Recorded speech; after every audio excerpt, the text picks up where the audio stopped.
جب کوئی پکارنے والا مجھے پکارتا ہے تو میں اس کی دعا قبول کرتا ہوں، تو ان کو چاہیے کہ میرے حکموں کو مانیں اور مجھ پر ایمان لائیں تاکہ نیک رستہ پائیں۔ سورۃ البقرہ۔ بسم اللہ الرحمن الرحیم۔ اللہ کے نام سے شروع جو نہایت مہربان رحمت والا ہے۔ السلام علیکم ورحمۃ اللہ وبرکاتہ۔ پاکستان میں 8 فروری 2024 کو عام انتخابات کا دن مقرر کیا گیا ہے۔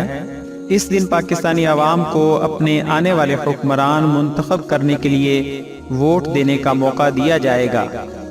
اچھا حکمران عوام اور ملک کے لیے اللہ کا ایک خاص تحفہ ہو سکتا ہے۔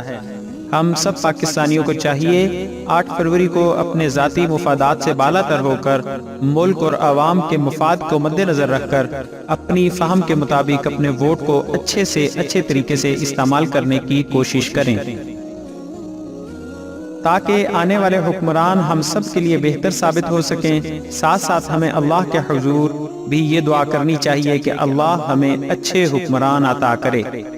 آج کی ویڈیو میں اسی سلسلے میں ایک مسنون دعا اور اس کا ترجمہ آپ دوستوں کے سامنے پیش کیا جا رہا ہے۔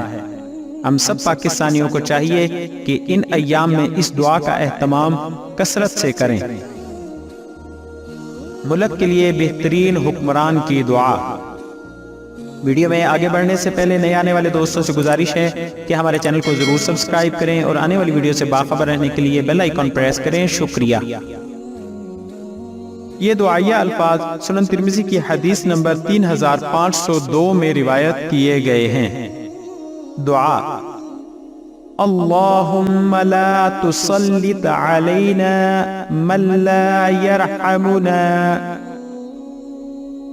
ترجمہ: اے اللہ، ہم پر کسی ایسے شخص کو مسلط نہ کر جو ہم پر رحم نہ کرے۔ آخر میں آپ سے گزارش ہے کہ ہماری حوصلہ افزائی کے لیے ہماری ویڈیوز کو لائک اور شیئر ضرور کریں اور اپنی قیمتی رائے کمنٹس میں ضرور ظاہر کریں۔ شکریہ۔ جزاک اللہ خیرہ۔